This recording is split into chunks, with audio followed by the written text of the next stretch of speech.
Pemirsa, warga diminta waspada tertular varian baru virus corona yang telah menyebabkan kasus COVID-19 di tanah air kembali melonjak dalam 2 pekan terakhir. Warga diminta segera mendapatkan vaksin booster dan sekaligus mengingatkan agar kembali menerapkan protokol kesehatan. Karena diperkirakan puncak kasus COVID-19 akan terjadi bulan Desember 2022 atau Januari 2023 mendatang. Pada hari Jumat, 30 September 2022, kelompok kami telah melaksanakan study field mengambil tema ketaatan warga negara. Ketaatan yang kami observasi adalah ketaatan dalam protokol kesehatan, contohnya saja dengan penggunaan peduli lindungi ketika memasuki tempat umum. Tempat pertama yang kami kunjungi adalah Galaxy Mall, Surabaya, yang sebelumnya kami harus memasukkan peduli lindungi, juga cek suhu dan menggunakan hand sanitizer sebelum masuk mall. Di dalam mall tersedia fasilitas untuk menjaga protokol kesehatan. Bahkan petugas yang bekerja harus menggunakan masker dilengkapi oleh face shield. Di setiap stand makanan, bahkan di kasir disediakan hand sanitizer untuk pengunjung agar dapat digunakan setelah melakukan pembayaran atau setelah melihat buku menu. Selain itu, di kamar mandi juga tersedia tempat sabun otomatis dan juga keran air otomatis untuk mencegah penularan penyakit. Untuk tombol lift yang digunakan juga touchless sehingga pengunjung tidak perlu menyentuh tombol-tombol yang ada di lift.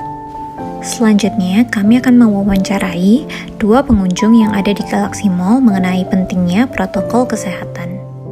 Narasumber kita pada hari itu di Galaxy Mall ada Kak Keila dan juga Kak Jasmine. Pentingnya protokol kesehatan rate-nya 9 sekarang menurut saya. Menurut kakak 9? Ya. 8,5.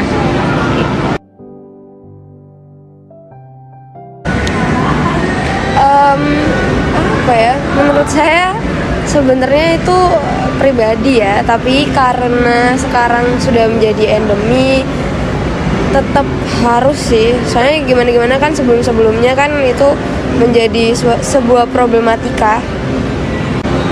Sebenarnya harus bisa lebih diingetin lagi karena kemarin kan juga habis ada pandemi ya. Sekarang yang pastinya orang-orang sekarang kan lebih berhati-hati. Takutnya nanti banyak yang takut juga, masih banyak yang takut. Nah, itu menghindari hal-hal yang gak enak.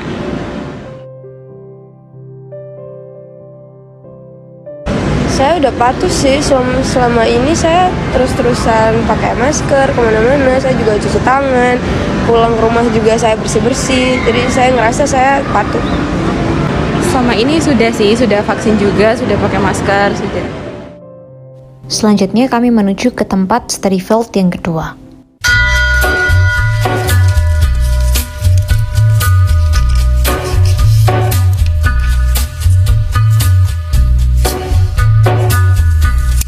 Tempat yang selanjutnya kita kunjungi adalah Pasar Keputih, Surabaya. Seperti yang dapat dilihat di video, banyak pengunjung yang masih lalu lalang meskipun waktu sudah siang. Terlihat beberapa bahan makanan yang berserakan, pengunjung yang tidak menggunakan masker, bahkan penjualnya pun juga tidak menggunakannya.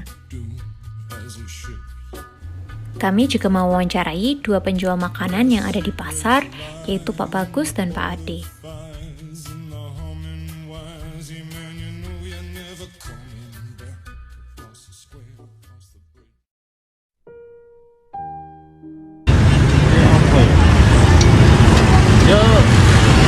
Mbak, yang penting gampang kan.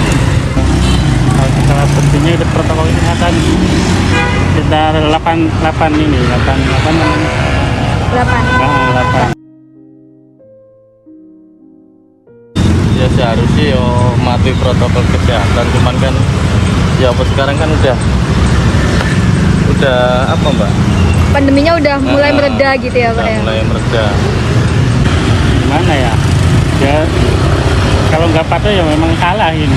Kalau nggak patuh protokol kesehatan salah. Salah ya Pak? Iya. Udah patuh Mbak. Selama ini belum. Jarang pakai masker. Oh gitu ya Pak. Emang jarang pakai masker. Tapi cuci tangan Kalau cuci tangan kan tiap sering. Iya sering cuci tangan. Pakai masker. Masker doang yang ini. Kenapa Pak nggak mau pakai masker? Kalau bawa sih bawa maskernya sih. bawah, Iya.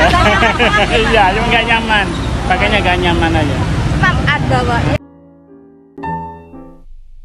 Berdasarkan field study yang telah kami lakukan, kami mengambil proyek kebangsaan yang bertemakan bela negara dengan judul Perbandingan Perilaku Masyarakat terhadap upaya menaati protokol kesehatan di pasar tradisional dan modern. Kami kembali ke Galaxy Mall dan Pasar Keputih untuk menggali lebih dalam melalui wawancara dan kuesioner terkait tingkat kepatuhan masyarakat terhadap protokol kesehatan, pengaruh latar belakang pendidikan terhadap perilaku masyarakat dalam menerapkan protokol kesehatan, kepatuhan masyarakat Indonesia khususnya dalam proses jual beli terhadap protokol kesehatan, tingkat kenyamanan memakai masker, dan tingkat keseringan responden mengganti masker dalam sehari.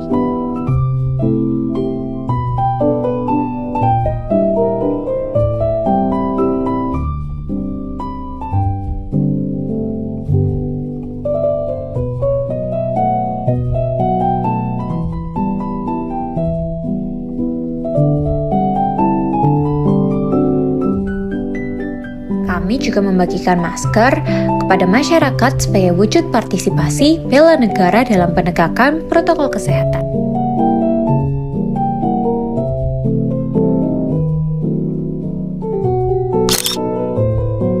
Berikut adalah hasil dari penelitian yang telah kami lakukan.